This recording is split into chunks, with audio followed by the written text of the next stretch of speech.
तो अब मैं जिनको बुलाने जा रहा हूं उनका नाम होता है राजेश चेतन। भिवानी की धरती से आए हैं, शानदार कवि है, अद्भुत कवि है। चलिए आगे, राजेश जी आए हैं हमारे बीच में, आज के मुख्य कवि हैं भिवानी से चलकर पूरे देश में, पूरी दुनिया में जिन्होंने हिंदी कविता का परचम फहराया। तो राजेश जी के लिए मासूम गाजियाबादी जी दो पंक्तियां कि तुम्हारी शख्सियत से ये सबक लेंगी नई नस्लें, वही मंजिल पे पहुंचा है जो अपने पांव चलता है और मिटा देता है कोई नाम तक भी खानदानों का, किसी के नाम से मशहूर होकर गांव चलता है। तो भिवानी का नाम पूरे दुनिया में रोशन करने वाले, एक बार हाथ उठाकर तालियां बजाइए राजेश चेतन जी के लिए।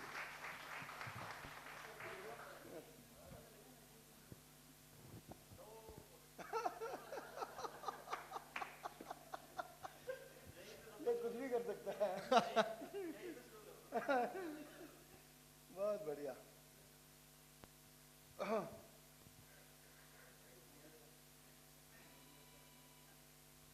कैसे लगा आपको दीपक सैनी का काव्य पाठ?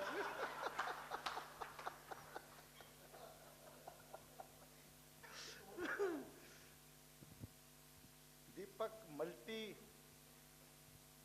टैलेंटेड व्यक्ति है, उसके पास बहुत कुछ है। एक तीसरा काम तो मैंने छोड़ दिया। लक्ष्मण का जो किरदार निभाते हैं दीपक सैनी, दिल्ली में, पूरी दिल्ली और एनसीआर में इनके जैसा लक्ष्मण नहीं है, मैं आपको बताना चाहता हूं। आप मुझे अनुमति देंगे तो समापन पर मैं कुछ डायलॉग चाहूंगा कि आप सुन के जाएं। एक मंच पर मैंने इसको कहा कि लक्ष्मण के कुछ डायलॉग सुनाओ, उसके बाद कवि सम्मेलन का संचालन करना भारी हो गया, क्योंकि ये खुद इतना भारी पड़ गया, बाकी कवि इसको उठा ही नहीं पाए। आप कैसे हैं? सब ठीक ठाक हो? बहुत दिनों के बाद मिले हैं आप लोग। ये तो भला हो इंडिगो का कि मैं कविता पाठ कर रहा हूं, नहीं तो मैं तो संतोषानंद जी को सुनता सामने बैठकर। मेरा मन भी यही था कि मैं उनको सुनूं, लेकिन ईश्वर की जो इच्छा है, हानि लाभ जीवन मरण, यश अपयश विधि हालत, ये 6 बातें आपके हाथ में नहीं है। कौन कौन सी? हानि लाभ, जीवन मरण, यश अपयश, विधि हाथ में। दिल्ली विश्वविद्यालय में बोल रहा था तो एक प्रोफेसर खड़े हुए, अरे बोले चेतन जी फिर अपने हाथ में क्या है? बात तो ठीक थी भाई, अब वो प्रोफेसर है तो मुझे उत्तर देना था। मैंने कहा हमारे हाथ में 3 चीजें हैं, आप भी नोट कर लो, क्योंकि मैं कभी कभी ढंग की बात बोलता हूं। हमारे हाथ में 3 चीजें हैं, तीनों पे पी है। पहला है पुरुषार्थ, कर सकते हैं फल की इच्छा के बिना। अभी पुतिन को ज्ञान दिया हम लोगों ने गीता में, फल के इच्छा के बिना कर जो करना है, पुरुषार्थ। दूसरा प्रार्थना, प्रेयर कर सकते हैं, एप्लीकेशन लगा सकते हैं, माने या ना माने उसकी मर्जी। अभी भिवानी परिवार के कार्यक्रम में भारत के जो मुख्य न्यायाधीश हैं, जिनको CJI ऑफ इंडिया बोलते हैं, मेरे गांव के हैं, भिवानी के हैं, सूर्यकांत जी, उनके बड़े भाई डॉक्टर शिवकांत पूरे कार्यक्रम में उपस्थित थे और वादा करके गए हैं कि भिवानी परिवार में वो जरूर आएंगे, उन्होंने वादा कर लिया है मेरे से। तो पुरुषार्थ, प्रार्थना, प्रार्थना कर सकते, कोई आए कि ना आए मर्जी उसकी। और तीसरी प्रतीक्षा। बस चौथी बात आपके हाथ में कुछ भी नहीं है, याद कर लो, पुरुषार्थ, प्रार्थना, प्रतीक्षा। ये तो मैंने ज्ञान आपको ऐसे फ्री में दे दिया, इसका कविता से कोई लेना देना नहीं। बहुत अच्छा, मेरे मित्र सब बैठे हैं, मैं भी क्रम में हूं और बस मैं आखिरी हूं, मेरे बाद कोई नहीं है। हाँ, आपकी सुई दीपक पे क्यों अटक गई यार?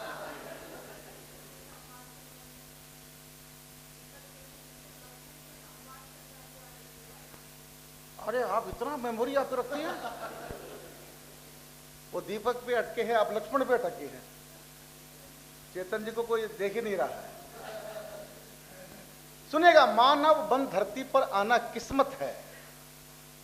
इतनी खामोशी नहीं चाहिए, बोलना पड़ेगा वाह क्या बात है, वाह वाह। माहौल बनता है कवि से मिलन का। मानव बन धरती पर आना किस्मत है। टाइमिंग बहुत खराब है यार। ऐसा लगता कोई 7 महीने में पैदा होगा, कोई 11 महीने में पैदा होगा। भाई समय पर आओ सब। मानव वन धरती पर आना किस्मत है। कुछ ठीक हो रहे हो। हिंदुस्तान का आबोदाना किस्मत है। बार बार ईश्वर ने इसको चूमा है। बार बार ईश्वर ने इसको चूमा है। इस धरती को शीश झुकाना किस्मत है। भारत माता की जय हिंदुस्तान के लोग बोलते हैं और कोई नहीं बोलता है। अमेरिका माता की जय नहीं होता है, जापान माता की जय नहीं होता है, कनाडा माता की जय नहीं होता है। हिंदुस्तान में ही होता है भारत माता की जय। मैं हैदराबाद में बोला था भारत माता की जय, कोई सज्जन खड़े हो गए। क्या होता है भारत माता की जय? हिंदुस्तान में 10,000 लोगों के बीच में राजेश चेतन से कोई ये सवाल करेगा, मैंने सोचा नहीं था। पर उसने पूछा हमसे, और मैं केजरीवाल के गांव का भिवानी का, मैं चुप रह सकता हूं? मैंने उत्तर दिया। जहां जहां मैंने बताया मैं केजरीवाल के गांव का हूं, लोगों ने मुझे कूटा।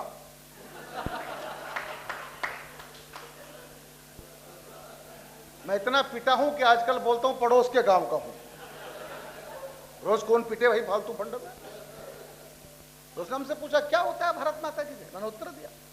मैंने कहा जब जब परम पिता परमात्मा को धरती पर आने का मन होता है, पूरे ब्रह्मांड में केवल एक भारत है जहां पर वो जन्म लेता है।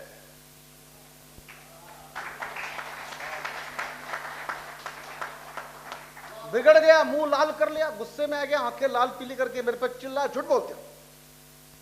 तुम्हारे हजरत मोहम्मद कब आए थे? तुम्हारे ईसा मसीह कब आए थे? आईपेक्स वालों मैं चुप रहूं क्या उत्तर दूं? आवाज कम है आप लोगों की। चुप रहूं क्या उत्तर दूं? उत्तर तो देना ही था। मैंने कहा घर जाके कुरान ठीक से पढ़ो, बाइबल ठीक से पढ़ो, फिर चेतन जी से बात करो। क्या पढ़ो? मैंने कहा कुरान में हजरत मोहम्मद साहब ने खुद लिखा है। मैं कौन हूं? पैगंबर हूं। पैगाम लेके आया हूं, संदेश लेके आया हूं, चिट्ठी लेके आया हूं। चिट्ठी किसने लिख के दी है वो नहीं बताया, पैगाम लेके आया।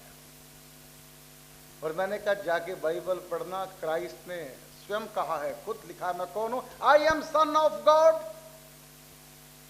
मैं भगवान का बेटा हूं, भगवान नहीं हूं। और मैंने कहा भारत को समझना हो तो फिर श्रीमद् भागवत गीता पढ़ना, जहां श्री कृष्ण खड़े हैं, सामने अर्जुन है। अर्जुन से कहा अर्जुन डार्लिंग सी मी, मुझे देख। और एक पंक्ति अगर आप तक पहुंच जाए तो मुझे तालियों से सूचित करना। अर्जुन से कहा अर्जुन मुझे देख, मैं भगवान हूं। बार बार ईश्वर ने इसको चूमा है।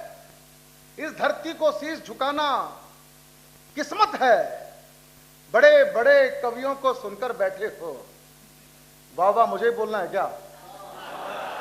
ये सारे काम अगर मुझे करने हैं तो बता दो। आप तो बड़े आदमी हो। बड़े बड़े दीपक सैनी, सुषमा जी और नीर गोरखपुरी, बड़े बड़े कवियों को सुनकर बैठे हो।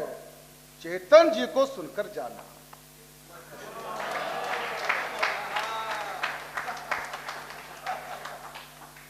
गुमसुम गुमसुम कब तक यूं ही बैठोगे? कुछ लोग ऐसे बैठे जैसे बैठने ही आए हो। गुमसुम गुमसुम कब तक यूं ही बैठोगे? खुलकर ताली खूब बजाना।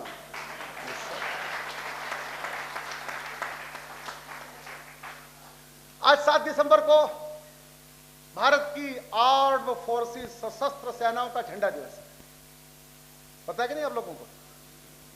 मैं कविता झंडे पे व्यंग कविता सुनाता हूं आपको। मंच का भी ध्यान चाहता हूं। आप अच्छा सुन रहे हैं, ईमानदारी से बता, बहुत अच्छा सुन रहे हैं। मैं कविता सुना रहा हूं, तिरंगा। एक पुराना सा चुटकुला आपने सुना है, कोई नई बात मैं नहीं कह रहा हूं, बस उसका आधार है मेरी कविता। वो सरदार जी से पूछा कि भारत के तिरंगे झंडे में केसरिया रंग हिंदुओं का, हरा रंग मुसलमानों का, सफेद रंग ईसाई का, बोला आपका तो कुछ भी नहीं। अरे बोला है क्यों नहीं? डंडा तो बोला अपना ही का। ये राजेश चैतन्य को नई बात नहीं सुना, ये सब पुरानी बातें। सरदार साहब बैठे हैं, मैं उनको प्रणाम करता हूं क्योंकि मेरे लिए हर पगड़ी गुरुद्वारा है। मैंने कभी लिखा था, एक से कटाने 1.25 लाख शत्रुओं के सर।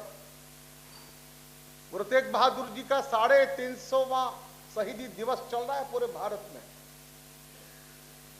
गुरु तेग बहादुर जैसा बलिदान धरती पर कहीं नहीं हुआ।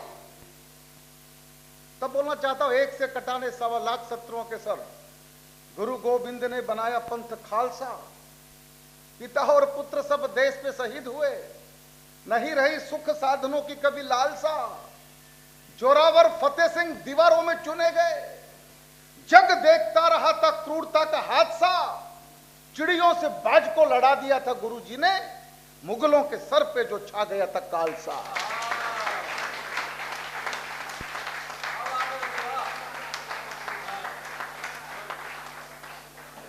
तो सरदार जी ने कहा, बोला डंडा तो अपना ही है। बस यहां से मेरी बात शुरू होती है, व्यंग्य कविता। मैं इसका भी ध्यान चाहता हूं, आप सब बहुत अच्छे बड़े लोग हैं, क्योंकि खतरा पीछे से ही होता है। तो पहले पीछे वालों को मना लो। रामचरितमानस में बाबा तुलसी ने भी पहले दुष्टों की आराधना की है, पूजा की है। इसका मतलब मेरे दोस्त दुष्ट नहीं है, कि बड़े महान लोग हैं। एक बार की घटना आप लोगों को सुना दे। हिंदी के बड़े कवि हुए राम निराला जी, पूरा नाम क्या था? सूर्यकांत त्रिपाठी निराला। एक बार तुलसीदास का फोटो चौराहे पे रख के जूतों से पीट रहे थे। जूते दे जूते दे जूते। जनता इकट्ठी होगी, आईपैक्स भवन पूरा इकट्ठा हो गया। अरे बोले निराला जी क्या दिमाग खराब हो गया, क्या कर रहे हो? अरे बोला रुको, मुझे मारने दो इस आदमी को, मैं मारूंगा इसका। अरे बोला क्या हुआ बताओ तो निराला का जवाब सुनना। बोला मैं जो कुछ अच्छा अच्छा लिखना चाहता था, मेरे से पहले ये आदमी सब लिखकर निकल गया। मैं लिखूं तो क्या लिखूं? मेरा मन करता है आईपैक्स के चौराहे पर इन सब के भी मैं फोटो लगाऊं।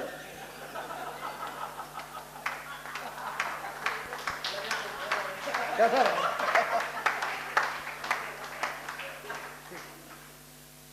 सुनिएगा, एक आनंद से, बस आनंद की कविता सुनाता। हिंदू मुस्लिम सिख ईसाई एक ट्रक पे सवार कर रहे थे तिरंगे झंडे पर विचार। हिंदू ने कहा हम हैं गांधी के बेटे लायक, अहिंसा के नायक, वंदे मातरम के गायक, छोड़ चुके हैं केसर की घाटी, क्योंकि हमको प्यारी है भारत की माटी। हम हैं भारत पर कुर्बान, इसलिए ये रंग केसरिया ये हमारी शान। तालियां मैं बजाऊं क्या? आप तो चुपचाप बैठ जाते हो। मुस्लिम ने कहा हरा यानी हरियाली, हरियाली है तो खुशहाली, खुशहाली है तो चार चार घर वाली, और तुम्हारी तरह केवल एक या दो नहीं, 1 दर्जन बच्चे पालने से भी नहीं डरते हैं। इसलिए हम इस हरे रंग पर मरते हैं। ये हरा रंग हमारी समृद्धि का सितारा है, इसलिए हमको प्यारा है। तालियां कमजोर कर दी आप लोगों ने। ईसाई ने कहा सफेद यानी शांति, शांति है तो भाईचारा, इसलिए हम भाइयों को चारा डालकर ईसाई बना रहे हैं।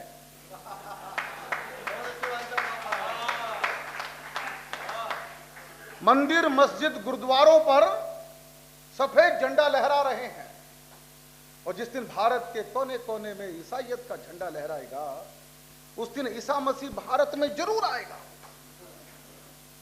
ईसा मसीह को दीजिए सम्मान और करिए तिरंगे को प्रणाम।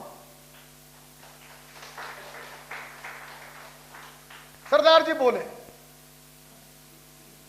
जो बोले सो निहाल, और सब कहो सत श्री अकाल। जो बोले सो निहाल, बोलो सत श्री अकाल। और बताओ कि पहले मुर्गी आई थी कि अंडा? तो क्या कर लेगा तुम्हारा झंडा? जो साथ में नहीं होगा डंडा। इसलिए झंडे में डंडे की शान निराली है, और इस डंडे से ही भारत की रखवाली है।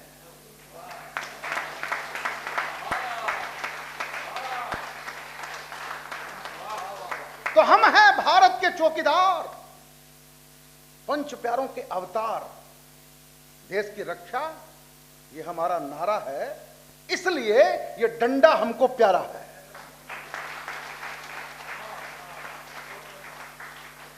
इन चारों की बात को सुनकर ट्रक ड्राइवर को गुस्सा आया, जोर का ब्रेक लगाया और कहा, झंडा डंडा तो ठीक, अशोक का चक्का भूल गए और अपने अपने मजहब पर ही भूल गए। और मुझे तो लगता है यह अशोक का नहीं, मेरे अशोक का ट्रक दा चक्का है। ये हम ड्राइवरों की पहचान का पक्का है।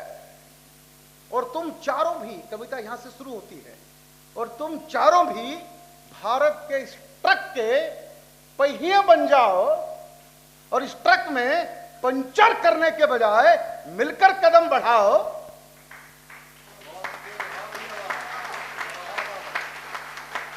और तुम चारों भी भारत के इस ट्रक के पहिए बन जाओ, और इस ट्रक में पंचर करने के बजाय मिलकर कदम बढ़ाओ। तो ये ट्रक नहीं, तो ये ट्रक नहीं, भारत के विकास का रथ बन जाएगा। तो ये ट्रक नहीं, भारत के विकास का रथ बन जाएगा। और इस पर सवार भारत, भारत नहीं, विश्व गुरु कहलाएगा। विश्व गुरु। कैसी लगी कविता? ताली मैं बजाऊं?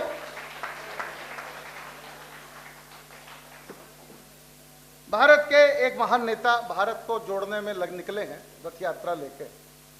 वो ट्रक पे सवार हुए, भारत भारत गली गली सड़क सड़क घूमे। मैंने पूछा क्या करे? बोला भारत को तोड़ दिया कुछ लोगों ने, मैं जोड़ रहा हूं। तो मैंने कुछ सवाल किए हैं आईपेक्स भवन की ओर से, क्योंकि मैं इस गोष्ठी में कवि नहीं हूं, कार्यकर्ता हूं इस गोष्ठी का। तो मैंने सवाल आप सबकी तरफ से किए हैं। आपको अच्छे लगे तो मेरा साथ देना, बुरे लगे तो मुझे हूट करना, पर कुछ ना कुछ करना। क्योंकि चाणक्य ने कहा है, इस देश को दुष्टों की दुष्टता से उतना नुकसान नहीं हुआ है जितना कि सज्जनों की निष्क्रियता से हुआ है।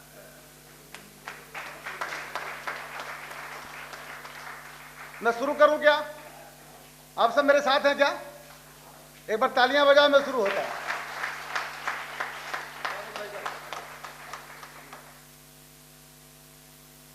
भारत का करके बंटवारा, अब ये भारत जोड़ेंगे। अरे कुछ प्रतिक्रिया करो ना, आहा वाह कुछ तो करो यार। मैं जागृत जनता में कविता पढ़ रहा हूं, अजंता एलोरा की गुफाओं में कविता थोड़ी पढ़ रहा हूं।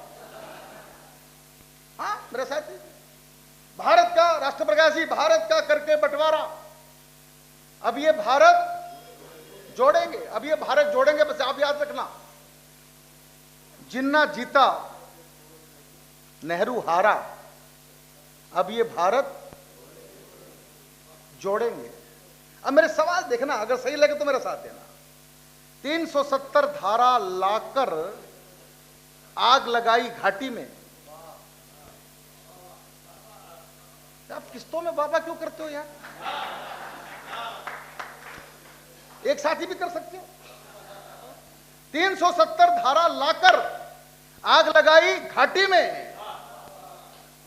मोमिन ने मोमिन ने पंडित को मारा, अब ये भारत जोड़ेंगे। हिंदी चीनी भाई भाई नारे खूब लगाए थे। जो 60 साल की आयु के आसपास है उनको ये बात याद होगी, याद है कि नहीं? हिंदी चीनी भाई भाई नारे खूब लगाए थे, गवा दिया फिर तिब्बत सारा, अब ये भारत जोड़ेंगे। मेरा सवाल ठीक लगे तो साथ देना, अब ये भारत जोड़ेंगे। भारत तेरे टुकड़े होंगे, जेएनयू में नारे थे, देखा कि नहीं देखा? तो साथ दो यार।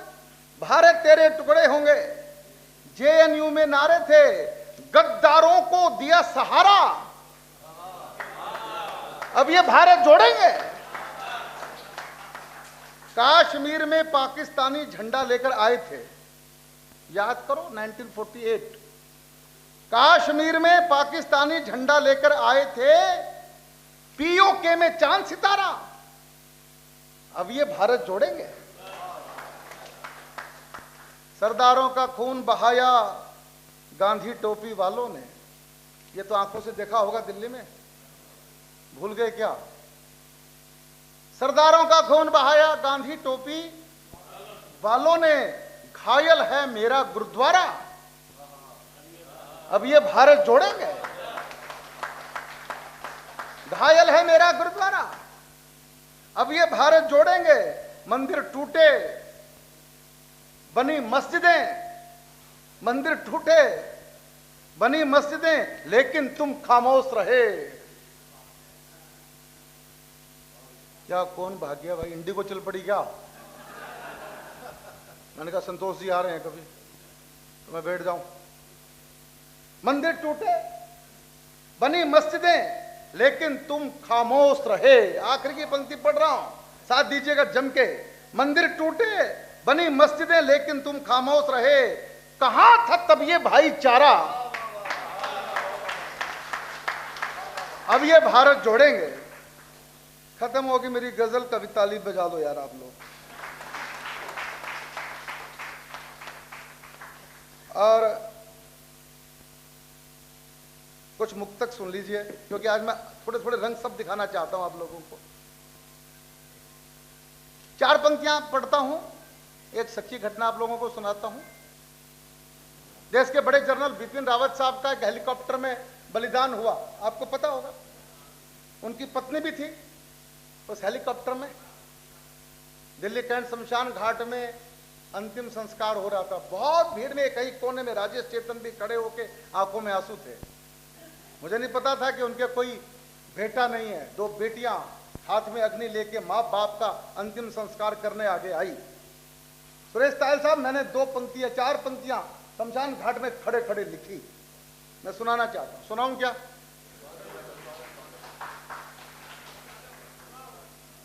सारा जीवन बेटों से जब डरना है, सारा जीवन बेटों से जब डरना है, सत्ता बेटों को ही देकर मरना है, और संस्कार जब बेटी भी कर सकती है, 4थी पंक्ति हंगामा चाहिए, संस्कार जब बेटी भी कर सकती है, तब काहे को बेटे बेटे करना है।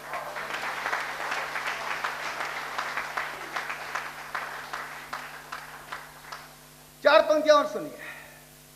फूलों में भी कीड़े लगते देखे हैं, वाह वाह भी बोल देना चाहिए यार, ऐसी क्या बात है, आपकी नींद दूर हो जाएगी। फूलों में भी कीड़े लगते देखे हैं, पत्थर में भी हीरे मिलते देखे हैं।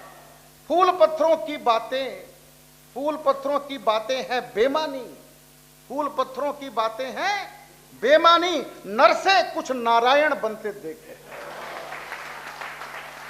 नर से कुछ नारायण बनते देखे हैं। बुद्ध जब अंतिम सांस ले रहे थे तो शिष्यों ने कहा, भंते आखिरी संदेश दे दो। तो बुद्ध ने एक लाइन बोली, क्या बोला? अपाम दीपो भव। क्या मतलब? अपने आप को दीपक बनाओ। अभी अखिलेश ने कहा कि इतने दिए जला दिए बाबा योगी ने। इससे अच्छा लंदन की तरह, फ्रांस की तरह लड़ियां लगा देते बिजली की तो पैसा बचता। कहा था कि नहीं कहा था? तो मैंने उसको उत्तर लिखा ट्विटर के ऊपर। मैंने कहा अखिलेश भैया, ये दिया जो है वो सनातन की पूजा का हिस्सा है। एक लड़ी से, एक बल्ब से दूसरा बल्ब नहीं जल सकता। एक दिए से कितने भी दिए जल सकते हैं, इसलिए हम दिए जलाते हैं।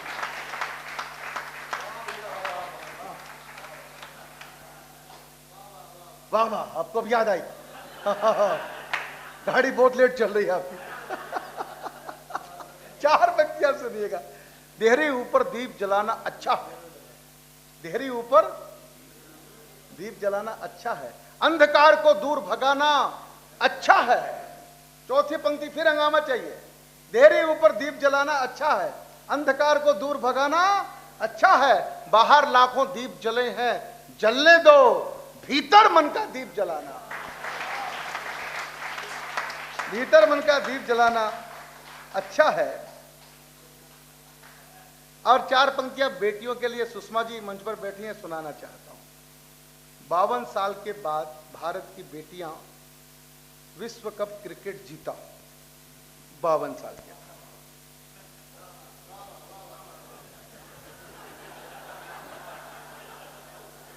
वो ताजिए निकल रहे थे, ताजिए, हाय हुसैन हमने थे, हाय हुसैन हमने थे। तो कोई अंग्रेज खड़ा था चांदनी चौक में। अरे बोला ये क्या कर रहे हैं? बोला जी इनके कोई पुरखे मर गए, इसलिए ये शोक प्रकट कर रहे हैं। बोला कब मरे थे? बोला 1400 साल पहले। बोला खबर आ जाए क्या? तो आपकी हालत भी वैसी ही है। सुनिए, वाह, ठीक है ना? आओ भाई साहब, आप स्टेडियम से लौट रहे हैं क्या? सुनिए 4 पंक्तियां सुनिए बेटियों के लिए। 52 साल का रद्दी पन्ना फाड़ दिया। वाह वाह, 52 साल का रद्दी पन्ना फाड़ दिया। दक्षिण अफ्रीका को हमने झाड़ दिया। चौथी पंक्ति फिर आपको हंगामा चाहिए। 52 साल का रद्दी पन्ना फाड़ दिया, दक्षिण अफ्रीका को हमने झाड़ दिया। भारत माता की हर बेटी जिंदाबाद, क्रिकेट में भारत का झंडा।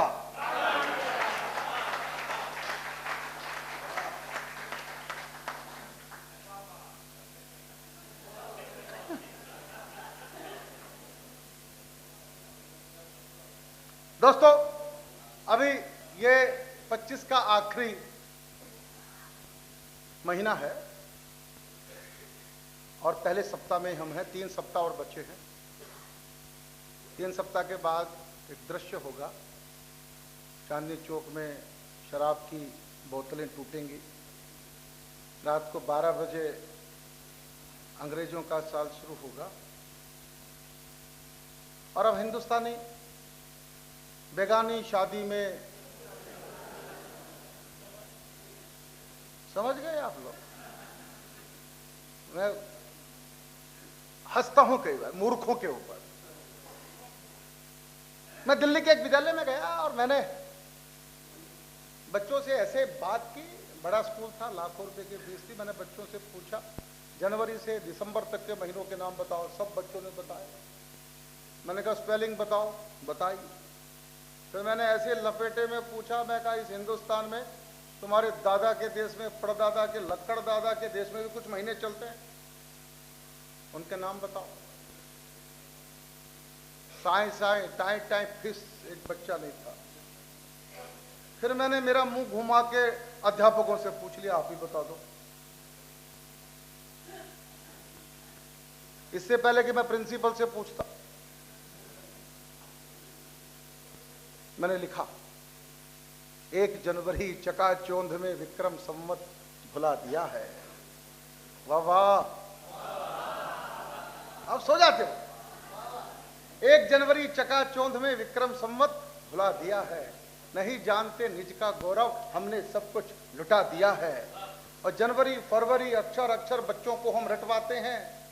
चैत बैसाख की किसको चिंता, ये भारत में कब आते हैं। व्रत पर्व त्योहार सभी हम संवत के अनुसार मनाते, फिर भी नूतन संवत को हम घर का आंगन नहीं सजाते। माना तन की पराधीनता, जंजीरें तो टूट गई हैं, भारत के मन की आजादी लगता पीछे छूट गई है। सत्य सनातन पुरखों वाला वैज्ञानिक संवत अपना है, क्यों ढोते हम अंग्रेजी को, अपना होता ही अपना है। अपने आंगन की तुलसी को अपने हाथों जला दिया है, 1 जनवरी चकाचौंध में विक्रम संवत भुला दिया। ये अंग्रेज इतने भोले थे, ये सदियों सदियों तक 10 महीने का साल मनाते रहे। महामूर्ख कौम है ये। सितंबर का मतलब 7वां महीना, अक्टूबर का मतलब 8वां महीना, नवंबर का मतलब 9वां महीना, दिसंबर का मतलब 10वां महीना। हिंदुस्तान में आए, बोला कैलकुलेशन मिस्टेक हो गई। बोला कम मरे थे 1400 साल पहले। बोला खबर है भाई, वही हाल इनका था। फिर जनवरी फरवरी को सेट करके आगे लगा के 12 महीने पूरे किए। लेकिन जिसकी लाठी उसकी भैंस, हमको पीटा मारा। सुनिएगा, 26 का एजेंडा लग के जा रहा हूं। 26 का एजेंडा आपके सामने रख रहा हूं, बिल्कुल ताजा रचना पढ़ रहा हूं जो मैंने आज ही लिखी है। पढ़ूं क्या? तालियां बजाओ यार एक बार। बस उसके बाद वनवासी राम पढ़ के मैं अपनी बात को खत्म कर दूंगा। मंगल मंगल करते जाओ 26 में, वाह। मंगल मंगल करते जाओ 26 में, हिंसा भय दारिद्र मिटाओ। हाँ यार, अब तो आप बड़े सेट हो गए हो। मंगल मंगल करते जाओ 26 में, हिंसा भय दारिद्र मिटाओ 26 में। अर्थव्यवस्था विश्व स्तर की हो जाए, श्री लक्ष्मी के कमल खिलाओ 26 में। न्यायालय ने राम का मंदिर बनवाया, न्यायालय ने राम का मंदिर बनवाया। मथुरा में भी दीप जला 26 में। जनसंख्या विस्फोट नियंत्रित करने को एक नया कानून बनाओ 26 में। तालियां कमजोर कर देते हैं आप लोग। खेत किसानी उन्नत हो, संपन्न बने, मिलेट को फिर से अपनाओ 26 में। दुनिया में फिर से भारत भारत गूंजे, जय स्वदेश का मंत्र गुंजाओ। खत्म होगी, ताली बजा लो।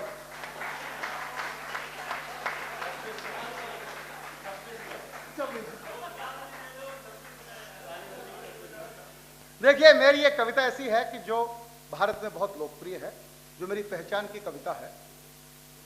बस वो कविता सुना के ये इसको आरती की तरह स्वीकार कीजिएगा आप। कुछ लोगों ने सुन रखी होगी, उनसे क्षमा याचना। सुनिएगा। जो लोग जा रहे हैं रात को, उनको बुरे बुरे सपने आएंगे, जो कि मैं और कुछ कर नहीं सकता। प्रार्थना, पुरुषार्थ और प्रतीक्षा, मेरे हाथ में 3 ही बात है। तो मैं भगवान से प्रार्थना ही कर सकता हूं कि ये इनके लिए, और क्या कर सकता। सुनिएगा दोस्त। सुरेश भाई, आपको समर्पित करता हूं।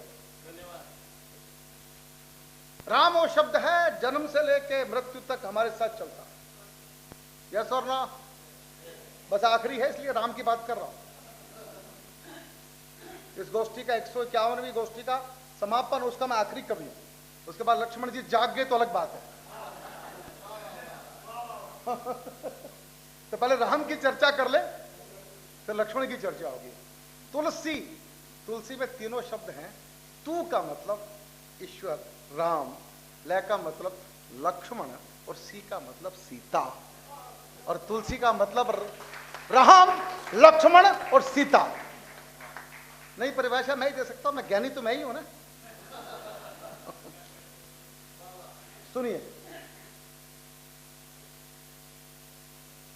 हर हिंदुस्तानी की इच्छा है कि जब आखिरी सांस लूं तो जुबान पर राम का नाम हो। यस और नो? इसके लिए जन्म भर प्रैक्टिस करता है। राम नाम की माला करेगा, राम जी के मंदिर जाएगा, रामायण पढ़ेगा, रामलीला देखने जाएगा, प्रैक्टिस करता कि आखिरी समय में राम का नाम जिह्वा पर आए। ऐसा होता है क्या? न जाने क्या क्या दिखता है, और कोई बताने वाला बचता है क्या क्या दिखा था। यस और नो? बच्चा पैदा होता है तो बुआ जाके कान में बोलती है राम राम। हर हिंदुस्तानी चाहता है कि पहला शब्द मेरा बालक राम सुने। प्राण निकल जाते हैं तो पूरा मोहल्ला बोलता है राम नाम सत्य है, राम नाम सत्य है, पूरा मोहल्ला ही बोलता है। मेरे मोहल्ले में एक को लेके जा रहे थे, रास्ते में मैं खड़ा था, मैंने पूछा किसके लिए बोल रहे? बोला वो ऊपर लेटा। मैंने इसको सुनता है क्या? बोला नहीं सुनता। फिर काहे को बोल रहा है? तो बोले फिर क्या करें? जो बोलना हो जिंदा जी बोलो। कल सुबह जब मॉर्निंग वॉक में पार्क में आओ तो रास्ते में जो मिल जाए, भाई साहब राम नाम सत्य है।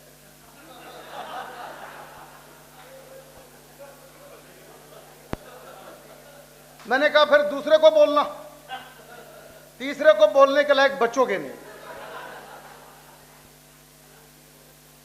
राम केवल भारत के नहीं है, दुनिया के हैं, कमांड के हैं, सृष्टि के हैं। दुनिया का सबसे बड़ा मुस्लिम कंट्री कौन सा, कोई जानता है क्या? इंडोनेशिया। दुनिया का दूसरा बड़ा मुस्लिम कंट्री कौन है, कोई जानता है क्या? भारत। पता होना चाहिए। थोड़े दिन के बाद भारत दुनिया का सबसे बड़ा मुस्लिम कंट्री बनने वाला है, यह आपको पता होना चाहिए। दुनिया का सबसे बड़ा मुस्लिम कंट्री इंडोनेशिया। दूसरी बात को रामलीला आप लोग देखते हैं, आईपेक्स में बड़ा मंच लगता है, यहां भी बहुत सारे कार्यक्रम भगवान राम के होते हैं। सुरेश बिंदल साहब यहां बैठे हैं, रामलीला के संस्थापक। तो मैं कहना चाहता हूं सबसे बड़ा मुस्लिम कंट्री इंडोनेशिया, मुसलमानों का, पर जितनी रामलीलाएं इंडोनेशिया में होती है, मेरे सारे भारत में मिलाकर भी उतनी रामलीलाएं नहीं होती। तालियों की बात की नहीं बजाई, मैं तो प्रार्थना ही कर सकता। अखबार वाले गए, मीडिया वाले गए, जाके पूछा अरे तुम तो मुसलमान हो, तुम रामलीला क्यों करते हो? इंडोनेशिया के मुसलमान ने जो उत्तर दिया, पूरे आईपेक्स भवन की तालियां उन मुसलमानों के लिए मांगता हूं। उनसे पूछा तुम मुसलमान हो, रामलीला क्यों करते हो? उत्तर मिला हमने धर्म बदला है, पुरखे नहीं बदले।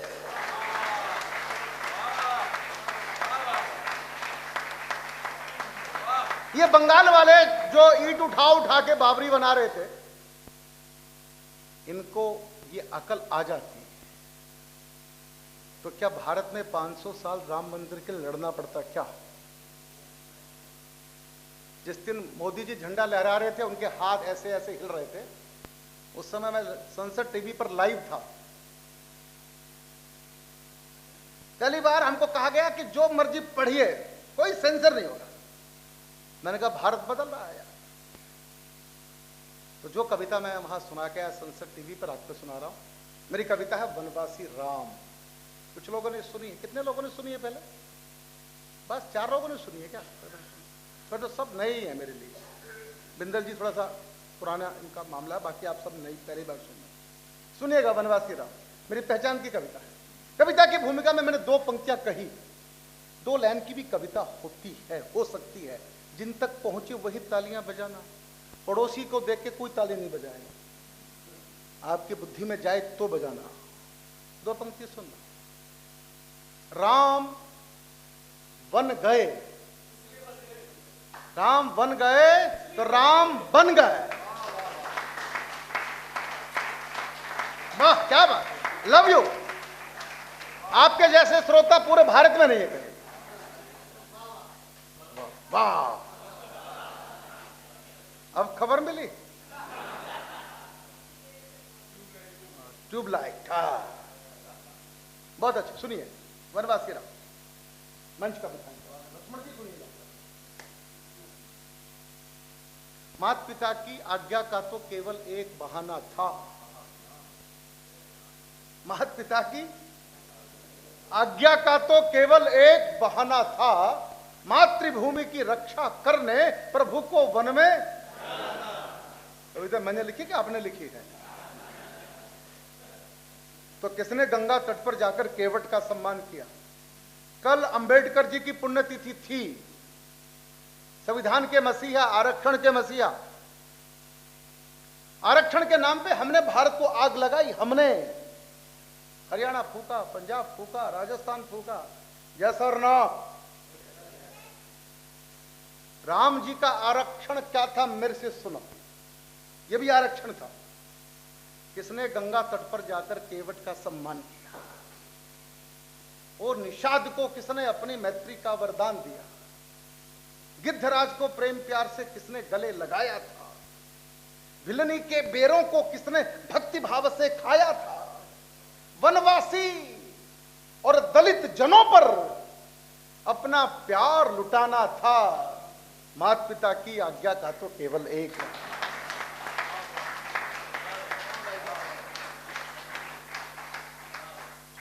ठीक लग रही है? आगे बढ़ूं या चुप हो जाऊं?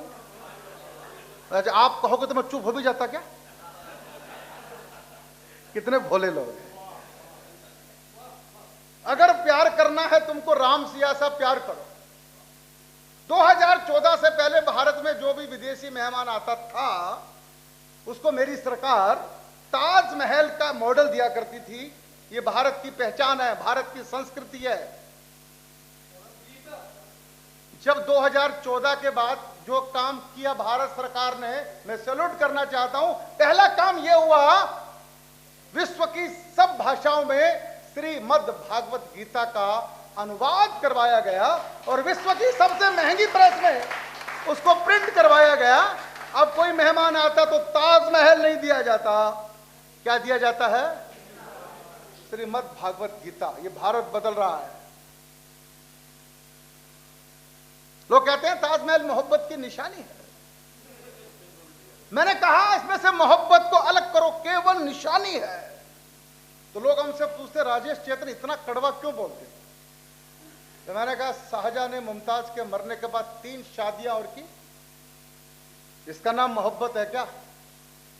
मोहब्बत की कोई निशानी है तो राम सेतु है। हमारे प्रभु राम ने सीता जी की याद में समुद्र के सीने पर पुल बना दिया। मोहब्बत की निशानी वो है।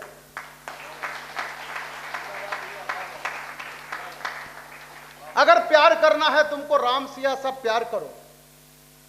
वनवासी हो गई पिया संग सीता सा व्यवहार करो। जंगल जंगल राम भटकते सीता को किसने देखा? अश्रुधार नैनों से बरसे विधि का ये कैसा लेखा।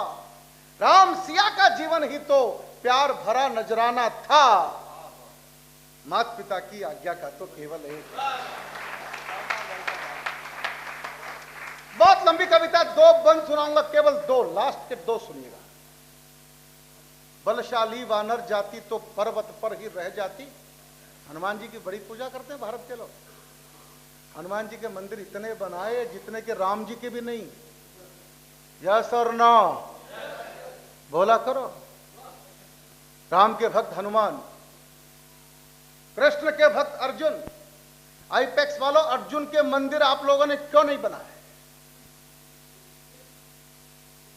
कभी सोचा क्यों नहीं बनाया? अर्जुन आपके जैसा और मेरे जैसा है, हमको किसी पर भरोसा नहीं। अर्जुन साक्षात ठाकुर नारायण सामने खड़े हैं, भरोसा ही नहीं है। ऐसे के मंदिर बनाए क्या? भगवान ने 700 श्लोक सुनाए, 18 अध्याय सुनाए, एक लाइन समझ में नहीं आई भाई साहब के। ऐसे के मंदिर बनाए? भगवान ने दिव्य दृष्टि दी, देख तेरे सामने मैं खड़ा हूं, कुछ नहीं दिखाई पड़ा। आखिर भगवान को ही अपना विराट रूप दिखाना पड़ा। अर्जुन मैं ये हूं। तब बोला पिताजी। अच्छा, आप सब यहां बैठे हैं, आप भी तो अर्जुन की तरह बैठे हो।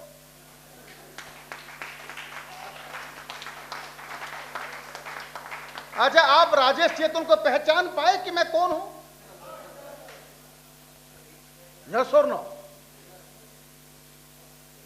ऐसे के मंदिर नहीं बनते हैं, आपके भी नहीं बनेंगे। क्या हंस रहे हो? मंदिर बनेगा नहीं आपके भी।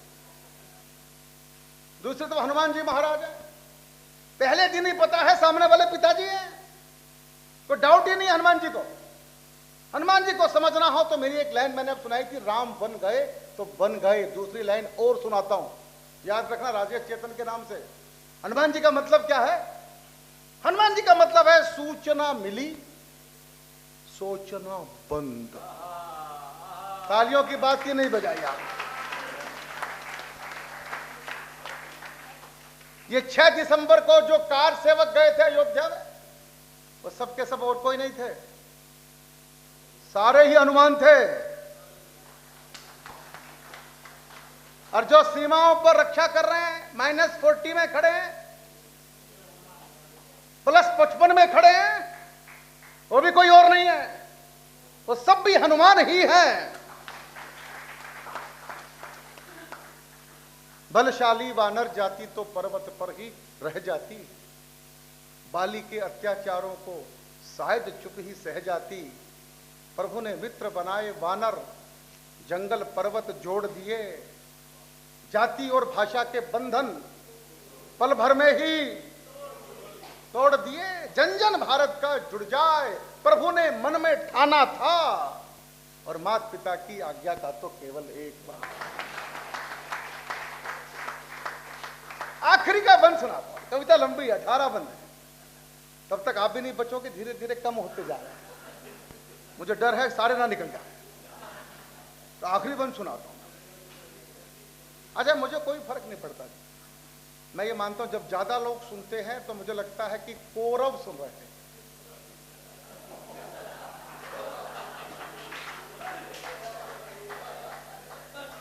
और जब कम लोग सुनते हैं तो मुझे लगता है कि पांडव सुन रहा है। भारत के जितने भी ग्रंथ हैं सब लिखे गए। एक ग्रंथ है जो कवि सम्मेलन में काव्य पाठ के रूप में गाया गया। 5000 साल पहले कवि सम्मेलन शुरू हुआ हमारे हरियाणा से। कुरुक्षेत्र में गए थे श्री कृष्ण, जितने अच्छे काम थे, नाचना गाना बजाना रासलीला, सब यूपी में निपटा लिए थे उन्होंने। और जब लठ चलाने का नंबर आया, मार धाड़ करने का आया, तो हमारी छाती पर जाके किया उन्होंने सारा का सारा कांड वही करके आए वो। तो वहां खड़े थे कुरुक्षेत्र में, कवि सम्मेलन शुरू होने वाला था, माइक साउंड सिस्टम स्क्रीन फक्रीन सब फिट हो गए थे, ऑडियंस एक नहीं आई, मैदान सफा चट खड़ा, एक अकेला अर्जुन फंसा, एक वक्ता एक श्रोता, 2। मेरे भाग्य में तो यहां 150 से ज्यादा बैठे हैं, आपके भाग्य में तो एक फंसा। मैं दिल्ली विश्वविद्यालय में बोल रहा था तो एक प्रोफेसर खड़ा हुआ, अरे बोला कवि जी 3 और थे। मैंने कहा वो कौन से थे? बोला झंडे पे हनुमान जी महाराज बैठे थे कि नहीं बैठे? राइट, चूक हो गई हमसे, बैठे थे हनुमान जी महाराज, एक गिनती कर लो। बोला रनिंग कमेंट्री चल रही थी, कौन कर रहा था? संजय। आपको पता ही है, मुझे क्यों बुलाया था यार? संजय रनिंग कमेंट्री सुन कौन रहा था? धृतराष्ट्र। 2 ये हो गए, एक हनुमान जी 3, एक अर्जुन 4। विश्व के पहले कवि सम्मेलन में जहां भगवान खुद कविता पढ़ रहे थे, 4 आदमी सुनने आए थे। राजेश चेतन को आईपैक्स भवन में 140 सुन रहे हैं। तो बोलो हाँ, बबरी भी बैठे, ठीक कह रहे, बिल्कुल ठीक बात है। हाँ, खाटू शबाब भाई शाम भी थे, ये बता रहे हैं तो आए गए होंगे, देख के आए होंगे। मैं इनकी बात को कैसे काटूं? तो आप सुनिए, आखिर की पंक्ति सुनिए। वाल्मीकि रत्नाकर होते, रामायण ना कह पाते, हानि लाभ जीवन मरण यश अपयश विधि हाथ बता रहा हूं। वाल्मीकि रत्नाकर होते, रामायण ना कह पाते, तुलसी पत्नी भक्ति में ही उनसे बड़ा कौन श्रृंगार रस का कवि था? रात को सांप को रस्सी समझकर पत्नी से मिलने चले गए थे तुलसीदास। पता है कि नहीं आप लोगों को? मैं कहता हूं पत्नी अच्छी मिल जाए घर स्वर्ग हो जाए, पत्नी खराब मिल जाए तो आदमी तुलसीदास हो जाए। भगवान से प्रार्थना करो खराबी मिल जाए। अरे तुलसीदास नहीं तो राजेश चेतन तो यार कम से कम बने जाओगे ना, नहीं क्या? वाल्मीकि रत्नाकर होते रामायण ना कह पाते, तुलसी पत्नी भक्ति में ही जीवन यापन कर जाते, रामानंद ना सागर होते। लोग कहते हैं कोविड में भारत का पहला लॉकडाउन हुआ, गलत कहते हैं लोग। भारत का पहला लॉकडाउन कोविड में नहीं हुआ। भारत का पहला लॉकडाउन तब हुआ जब दूरदर्शन पर रामायण नाम का धारावाहिक आता था और सारा भारत बंद हो जाता था। वो भारत का पहला लॉकडाउन था। वाल्मीकि रत्नाकर होते रामायण ना कह पाते, तुलसी पत्नी भक्ति में ही जीवन यापन कर जाते, रामानंद ना सागर होते, राम कथा ना दिखलाते। कलयुग में त्रेता झांकी के दर्शन कभी ना हो पाते। आखिरी की पंक्ति संभालना। तो कवियों की दीपक जी, सुषमा जी और नीर गोरखपुरी, तो कवियों की वाणी को प्रभु ने धरती पर गुंजाना था। महत पिता की आज्ञा का तो केवल है। बहुत बहुत धन्यवाद, आपने बड़ा मन से सुन लिया।